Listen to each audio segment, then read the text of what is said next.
പ്രഖ്യാപനമൊക്കെ വന്നിരിക്കുകയാണ്. ഒരുപക്ഷെ ഏറ്റവും പ്രശ്നരഹിതമായ സ്ഥലം കോഴിക്കോടാണ് അല്ലേ? അതെ, തീർച്ചയായിട്ടും. പ്രശ്നരഹിതം എന്ന് പറയുമ്പോൾ വലിയ പ്രശ്നങ്ങളൊന്നുമില്ല.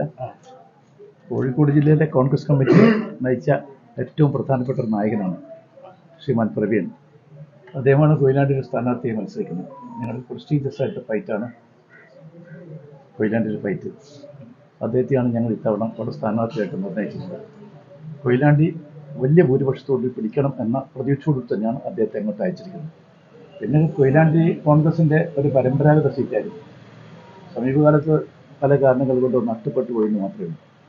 അത് പ്രവീണിനോട് തിരിച്ചു പിടിക്കാൻ സാധിക്കുമെന്ന പ്രത്യാശയോടുകൂടിയാണ് അദ്ദേഹത്തെ ഇത്തവണ സ്ഥാനാർത്ഥിയാക്കാൻ വേണ്ടി അഖിലേന്ത്യാ കോൺഗ്രസ് കമ്മിറ്റി തീരുമാനിച്ചത്. ഒരുപാട് പഠനങ്ങൾ നടത്തിയ ശേഷമാണ് അദ്ദേഹത്തെ സ്ഥാനാർത്ഥിയായി കണ്ടെത്തിയത്.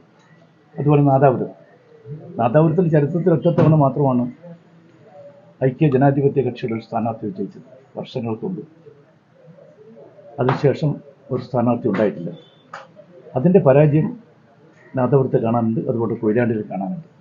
വികസനമില്ല. അവിടെ മാറ്റമുണ്ടാക്കാൻ വേണ്ടിയിട്ടാണ് യുവാവായ യൂത്ത് കോൺഗ്രസിൻ്റെ അഖിലേന്ത്യാ സെക്രട്ടറിയായിട്ട് പ്രവർത്തിക്കുന്ന ശ്രീമാൻ അഭിജിത്തിനെ മത്സരിപ്പിക്കാൻ വേണ്ടി ഞങ്ങൾ തീരുമാനിച്ചത്. അഭിജിത്തും ഞങ്ങളെ സംബന്ധിച്ചിടത്തോളം വളരെ പ്രോമിസിംഗ് ആയ ചെറുപ്പക്കാരനാണ്. ഇവർ രണ്ടുപേരും കോൺഗ്രസിൻ്റെ മുതൽക്കൂട്ടാണ്. രണ്ടുപേരും വിജയശ്രീലാളിതെടുത്ത് വരണം എന്നാണ് ഞങ്ങളൊക്കെ തന്നെ ആഗ്രഹിക്കുന്നത്. ജനങ്ങൾ അവരെ ഇരുകയും നീട്ടി സ്വീകരിക്കുമെന്ന കാര്യത്തിൽ എനിക്ക് അശേഷം സംശയമില്ല. സാമുദായിക സമവാക്യം അത് ഈ ലിസ്റ്റിനെ പറ്റി വലിയൊരു ആക്ഷേപമായ ആദ്യം, അല്ലെങ്കിൽ ഈ സ്ഥാനാർത്ഥി നിർണ്ണയം വരും. ഇപ്പോൾ ശിവഗിരി മഠം പോലും നേരിട്ട് വന്ന് പറയുകയാണ്. ആദ്യമായിട്ടാണെന്ന് എനിക്ക് തോന്നുന്നത് ഇപ്പം ഒരു സ്ഥാനാർത്ഥി നിർണ്ണയത്തിൽ അവരൊരു അഭിപ്രായം പറയുന്നത്. അങ്ങനെ ഒരു പരാതി പല ഭാഗങ്ങളിൽ നിന്നും ഉയരുന്നു. സാമുദായിക സമവാക്യം പാലിച്ചുകൊണ്ടാണ് എപ്പോഴും കോൺഗ്രസ് മുന്നോട്ട് പോയത്. ഞാൻ നിങ്ങളോട് പറയാം, നിങ്ങൾ ചരിത്രത്തിൽ ആദ്യമായിട്ടാണ് 56 പുതുമുഖങ്ങളിലാണ് കഴിഞ്ഞ തെരഞ്ഞെടുപ്പിൽ ഞാൻ അവതരിപ്പിച്ചത്. 56 പുതുമുഖങ്ങൾ. അതിൽ ചെറുപ്പക്കാരുണ്ട്, ചെറുപ്പക്കാരികളുണ്ട്, ദളിത് വിഭാഗത്തിൽപ്പെട്ട ആളുകളുണ്ട്, പിന്നോക്കക്കാരുണ്ട്. എല്ലാ വിഭാഗത്തിലുംപ്പെട്ട ആളുകൾക്ക് സമതുലിതമായ റെപ്രസെൻറ്റേഷൻ കൊടുത്തുകൊണ്ടാണ് ആ ഒരു ലിസ്റ്റ് അന്ന് പ്രസിദ്ധീകരിക്കാൻ സാധിച്ചത്. എനിക്ക് അഭിമാനമുണ്ട്. ആ സ്ഥാനാർത്ഥികളെ മുഴുവൻ ഞങ്ങൾ പരിചയപ്പെടുത്തുന്നുണ്ട്. പക്ഷേ ദൗർഭാഗ്യമെന്ന് പറയട്ടെ, ആ സ്ഥാനാർത്ഥിയെ പരിചയപ്പെടുത്തുമ്പോഴാണ് ഞങ്ങളുടെ ഒരു പഴയ സഹോദരി തലമുണ്ടനം ചെയ്യുന്ന കാഴ്ച കണ്ടത്. അതൊക്കെ ബോധപൂർവമായിട്ട് കോൺഗ്രസിനെ പരാജയപ്പെടുത്താൻ വേണ്ടി നടത്തിയ ഒരു ശ്രമത്തിൻ്റെ ഭാഗമായിട്ട് എനിക്കതിനെ വ്യാഖ്യാനിക്കാൻ സാധിക്കുള്ളൂ. തികഞ്ഞ ജാഗ്രതയോടുകൂടിയാണ് ഞങ്ങൾ അധ്യക്ഷത തയ്യാറാക്കിയത്. ഈ UDF-ലേക്ക് അദ്ദേഹം സ്ഥാനാർത്ഥിയെ മത്സരിക്കുന്ന കാര്യത്തിൽ ഏതാണ്ട് ധാരണയുണ്ട്. ഈ ഇത്തരം ആളുകളുടെ വരവ് ഈ ഇടതുകോട്ടയിലൊക്കെ വിള്ളലുണ്ടാവുന്നു, ഈ തളിപ്പറമ്പിൽ പയ്യന്നൂരിലൊക്കെ വിള്ളലുണ്ടാവുന്നു. അങ്ങനെ ഒരു വരവ് അതിനെങ്ങനെ നോക്കിക്കാണുന്നു? ഞാൻ നിങ്ങളുടെ കേരളത്തിലെ കമ്മ്യൂണിസ്റ്റ് പാർട്ടിയുടെ ചരിത്രം പരിശോധിച്ച് കഴിഞ്ഞാൽ ഇതുപോലൊരു പ്രതിസന്ധിയെ കമ്മ്യൂണിസ്റ്റ് മാർക്സിസ്റ്റ് പാർട്ടി അഭിമുഖിച്ചൊരു കാലഘട്ടം ഉണ്ടായിരുന്നു. സമുന്നതരായ നേതാക്കന്മാരാണ് പാർട്ടിയിൽ നിന്ന് വിട പറഞ്ഞു പോകുന്നത്. നിസ്സാരമായിട്ട് കാണാൻ സാധിക്കില്ല. അത് പയ്യന്നൂരിലെ കുഞ്ഞികൃഷ്ണൻ എനിക്കറിയാം. നല്ല ഒരു കമ്മ്യൂണിസ്റ്റുകാരാണ് അദ്ദേഹം. അതുപോലെ തന്നെ തളിപ്പറമ്പിലെ ശ്രീമാൻ ഗോവിന്ദനെ എനിക്കറിയാം. ഗോവിന്ദൻ ക്യാരക്ടറുള്ള ആളാണ്. എന്തെങ്കിലും ഒരു പരാതി അദ്ദേഹത്തെക്കുറിച്ച് പറയാൻ സാധിക്കും? അദ്ദേഹത്തെക്കുറിച്ച് അങ്ങനെ ഒന്നും പറയാൻ സാധിക്കില്ല. അപ്പോൾ സ്വാഭാവികമായിട്ടും ആ പാർട്ടിയിൽ പാലിക്കേണ്ട തത്വങ്ങളൊന്നും പാലിക്കാതെയാണ് പാർട്ടി മുന്നോട്ട് പോയതെന്ന് ഒരൊറ്റ കാര്യം കൊണ്ടാണ് ആ പ്രതിഷേധം അറിയിക്കാൻ അവർ രംഗത്ത് വന്നത്. അപ്പോൾ ഒരു വലിയ ക്രൈസിസാണ് CPM ഇപ്പോൾ അഭിമുഖീകരിക്കുന്നത്. അത് നമുക്ക് നിസ്സാരമായിട്ട് കാണാൻ സാധ്യമല്ല. അവർക്ക് രണ്ടുപേർക്കും ഉണ്ടാകുന്ന നമുക്ക് പ്രത്യേകിക്കുന്നത്. 4 നൂറ്റാണ്ടായിട്ട് കോൺഗ്രസിന് MLA-മാരില്ല. അപ്പം ഇത്തവണ MLA-മാരുണ്ടാവുന്നതാണ് പ്രവീണൊക്കെ പറയുന്നത്. MLA-മാരുണ്ടാകും, അതാണ് ഞാൻ പറഞ്ഞിരിക്കുന്നത്. കാരണം പറഞ്ഞല്ലോ, കഴിഞ്ഞ കുറേ വർഷങ്ങളായിട്ടല്ലേ ഇവിടെ കോൺഗ്രസിന് ഒരു MLA ഇല്ല. ഇത്തവണ വലിയ മാറ്റത്തിന് തുടക്കം കുറിച്ചു. ആ തുടക്കം കുറിച്ച് നമ്മൾ ലോക്കൽ ബോഡി തെരഞ്ഞെടുപ്പാണ്. കോർപ്പറേഷൻ തെരഞ്ഞെടുപ്പിൽ നമുക്ക് ഒരു വലിയ ഒരു പങ്കാളിത്തം ഉറപ്പുവരുത്താനും വിജയത്തിന് ഓളം എത്തുന്ന രൂപത്തിൽ കോർപ്പറേഷൻ കൊണ്ടുപോകാൻ സാധിച്ചു. ചുണ്ടിനും കപ്പിനിടയിലാണ് കോർപ്പറേഷൻ നമുക്ക് നഷ്ടപ്പെട്ടത്. അത് ഒരു ശുഭസൂചകമായി ഞാൻ നോക്കിക്കാണുകയാണ്. അതുതന്നെയാണ് എല്ലാ സ്ഥലത്തും ലോക്കൽ ബോഡി തെരഞ്ഞെടുപ്പ്. നാദാപുരത്തും ഈ മാറ്റം വളരെ പ്രകടമാണ്.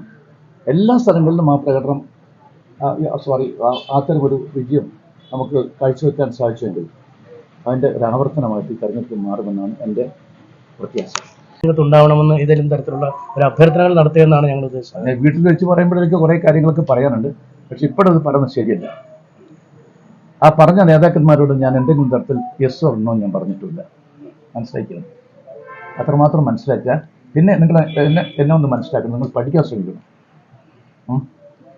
ഇതൊക്കെ തന്നെ ഒരുപാട് ജീവിതത്തിൽ വിറച്ച് ഇതൊക്കെ തന്നെ കണ്ടുകൊണ്ട് പോയതാണ് ഞാൻ ഒരുപാട് ഇന്നിങ്സ്, ലോങ് ഇന്നിങ്സ് ഉണ്ട് രാഷ്ട്രീയത്തിൽ.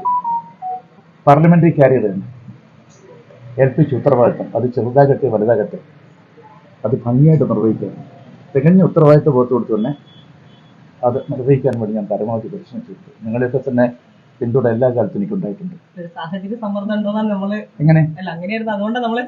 അതെ, ഞാൻ പറഞ്ഞല്ലോ, എനിക്ക് കേൾക്കും, എനിക്ക് മാധ്യമങ്ങളുടെ ഭാഗത്തുനിന്ന് എല്ലാ കാലത്തും നിർലോഭമായ സഹായ സഹകരണം എല്ലാ കാലത്തും ഉണ്ടായിട്ടുണ്ട്.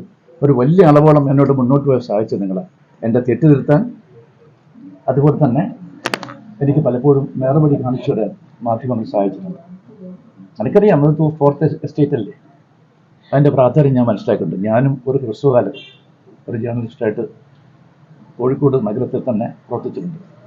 ഒരു വലിയ ടീമിൻ്റെ കൂടെയാണ് പ്രവർത്തിച്ചത്. മാസങ്ങൾക്ക് മുമ്പല്ലേ, വർഷങ്ങളായി ആരംഭിച്ചതാണ്. പക്ഷേ അവസാന നിമിഷത്തിലെ ഒരു ഈ LDF ആണെങ്കിലും മണിക്കൂറുകൾക്കുള്ളിൽ സ്ഥാനാർത്ഥി പ്രഖ്യാപിച്ചു. ഇതിപ്പോൾ നോമിനേഷൻ്റെ സമയത്തേക്ക് അടുക്കുകയാണ്. ഇപ്പോഴും പട്ടിക പൂർണ്ണമായി പുറത്തു വന്നിട്ടില്ല. അത് കാര്യത്തെക്കുറിച്ചൊക്കെ തന്നെ വളരെ കൃത്യമായിട്ട് കോൺഗ്രസ് നേതാക്കന്മാർ, നിങ്ങൾ പലവട്ടം ചോദിച്ചാൽ ഇന്ന് കാലത്തും പ്രതിപക്ഷ നേതാവിനോട് ചോദിക്കുന്നത് ഞാൻ കണ്ടു, മറ്റു നേതാക്കന്മാരോടൊക്കെ ചോദിക്കുന്നു. അവർ കൃത്യമായിട്ട് ആ കാര്യങ്ങളൊക്കെ തന്നെ പറഞ്ഞിട്ടുണ്ട്. തെരഞ്ഞെടുപ്പ് വളരെ പെട്ടെന്ന് വരും എന്നൊരു കാരണം ഉണ്ടായിട്ടില്ല എന്ന സത്യം തന്നെയാണ്. അതിപ്പോൾ നമ്മൾ മറച്ചു വെച്ചിട്ടുണ്ട് ആ കാര്യം. അതുകൊണ്ട് അതിനർത്ഥം തയ്യാറെടുപ്പ് നടത്തിയില്ല എന്നല്ല, എല്ലാ തയ്യാറെടുപ്പും നടത്തി തന്നെയാണ് വന്നിരിക്കുന്നത്. പക്ഷെ അല്പം താമസിച്ചു പോയി എന്ന് മാത്രമേ ഉള്ളൂ. അതിന് മറ്റൊരു തരത്തിലുള്ള വ്യാഖ്യാനങ്ങൾ ദയവേത് കൊടുക്കരുത്. അതേക്കുറിച്ച് ഞാനിപ്പോൾ ഒരു കോൺട്രവേഴ്സിയിലേക്ക് പോകുന്നില്ല. ഒരു തെരഞ്ഞെടുപ്പ് ആയതുകൊണ്ട് എല്ലാവരും അവർക്ക് എന്തെങ്കിലും ആ തരം അഭിപ്രായമുണ്ടെങ്കിൽ അത് പരസ്യമായിട്ട് പ്രഖ്യാപിക്കുന്നത് ശരിയല്ല. അത് സുധാകരനാകട്ടെ, ഞാനാകട്ടെ, പ്രവീണാകട്ടെ, അതല്ലെങ്കിൽ അഭിജിത്താകട്ടെ, അല്ലെങ്കിൽ മറ്റ് നേതാക്കന്മാരാകട്ടെ, ഒരു പബ്ലിക്കായിട്ട് തൻ്റെ അഭിപ്രായം വെന്റിലേറ്റ് ചെയ്യാന്ന് പറഞ്ഞാൽ ഒരു പാർട്ടിയെ സംബന്ധിച്ചിടത്തോളം ശരിയല്ല. പറയേണ്ട വേദിയിൽ വെച്ച് പറയണം. ഞാൻ പറയാറുണ്ടല്ലോ, ഞാൻ ഏത് നേതാവിൻ്റെ മുമ്പിൽ വെച്ച് ഞാൻ അഭിപ്രായം പറയും, പക്ഷെ പാർട്ടിയുടെ ഉള്ളിലേ പറയുന്നു. എൻ്റെ അഭിപ്രായങ്ങൾ ഞാൻ കൃത്യമായിട്ട് പറയാറുണ്ട്, മുഖത്ത് നോക്കിയിട്ട്, മുഖാമുഖം. അത് പറയുന്ന പാരമ്പര്യമാണ് എനിക്കുള്ളത്. അല്ലാതെ മീഡിയ കാണുമ്പോൾ എല്ലാം മറന്നുകൊണ്ട് സംസാരിക്കുന്ന സ്വഭാവമൊന്നും എനിക്കില്ല. പോസ്റ്ററുകളൊക്കെ വരുന്ന സാഹചര്യം ഉണ്ടായി. എവിടെ? ഈ പവർ ഗ്രൂപ്പ് എവിടെ? താങ്കളുടെ മത്സരവുമായി ബന്ധപ്പെട്ടല്ലേ, താങ്കൾ മത്സരിക്കും അല്ലെങ്കിൽ മത്സരിക്കണോ ചർച്ചകളൊക്കെ അന്തരീക്ഷത്തിൽ വന്നിരുന്നു. താങ്കൾ ഏതെങ്കിലും രീതിയിൽ ഒരു മത്സരത്തിനുള്ള ആവശ്യം നേതൃത്വത്തിൽ നിന്ന് താങ്കളോട് ആവശ്യപ്പെട്ടിരുന്നോ? മുതിർന്ന നേതാക്കളെ മത്സരിപ്പിക്കണം നേരത്തെ പറയുന്ന ഒരു സാഹചര്യം ഈ നിമിഷം വരെ ഏതെങ്കിലും ഒരു നേതാവിനോട് എനിക്ക് മത്സരിക്കണമെന്ന് ആവശ്യപ്പെട്ടിട്ടില്ല എന്ന കാര്യം ഇവിടെ വെച്ചെങ്കിലും ഞാൻ നിങ്ങളെ അറിയിക്കാൻ ആഗ്രഹിക്കുന്നു. ഒരു നേതാവിനോട് ഞാൻ അറിയിച്ചില്ല, എനിക്ക് അത്തരത്തിൽ ആഗ്രഹം പ്രകടിപ്പിച്ചിട്ടില്ല. നേതാക്കൾ ആവശ്യപ്പെട്ടു പറയുന്നത് അങ്ങനെ പറയുകയാണെങ്കിൽ എനിക്ക് പറയാനുണ്ട്. ഞാൻ 1980 ആദ്യമായിട്ട് തെരഞ്ഞെടുപ്പ് രംഗത്ത് വന്നത്. അത് കഴിഞ്ഞ് ഈ തെരഞ്ഞെടുപ്പ് വരെ അഖിലേന്ത്യാ കോൺഗ്രസ് കമ്മിറ്റി എന്നെ, ഞാനൊരു സ്ഥാനാർത്ഥിത്വം വേണമെന്ന് പറഞ്ഞുകൊണ്ട് അങ്ങോട്ടേക്ക് പോയിട്ടില്ല. എന്നെ സ്ഥാനാർത്ഥിയൊക്കെ അവരാണ്. അല്ലാതെ എനിക്ക് സ്ഥാനാർത്ഥിത്വം വേണമെന്ന് പറഞ്ഞുകൊണ്ട് ഭിക്ഷാപാത്രവുമായിട്ട് പോകുന്ന സ്വഭാവക്കാരനല്ല ഞാൻ. പാർട്ടി എന്താണ് പറയുന്നത് ഞാൻ എന്നും വെല്ലുവിളിച്ച് സ്വീകരിച്ചുകൊണ്ട് പോയ ആളാണ്. 1980 ഉണ്ണികൃഷ്ണനായിട്ട് മത്സരിച്ചു. അത് കഴിഞ്ഞ് 6 മാസം കഴിഞ്ഞപ്പോഴാണ് ചിറ്റൂരിൽ ഉപതെരഞ്ഞെടുപ്പുണ്ടായി. മിസസ് ഗാന്ധിയെ എന്നോട് അവിടെ പോയി മത്സരിക്കാൻ പറഞ്ഞു. അത് കഴിഞ്ഞ് 2 വർഷം കഴിഞ്ഞപ്പോൾ ചിറ്റൂരിൽ ഒരു തെരഞ്ഞെടുപ്പ് വന്നു. ആ ചിറ്റൂരിൽ ഞാൻ മത്സരിക്കും, പാലക്കാടാണ്. എനിക്കൊരു ബന്ധവുമില്ല. അപ്പൊ എന്നെ സംബന്ധിച്ചിടത്തോളം അഖിലേന്ത്യാ കോൺഗ്രസ് കമ്മിറ്റി എല്ലാ സന്ദർഭങ്ങളിലും എനിക്ക് സീറ്റ് തന്നതാണ്. ഞാൻ സീറ്റ് വേണമെന്നുള്ളത് ഞാൻ ആവശ്യപ്പെട്ടിട്ടില്ല.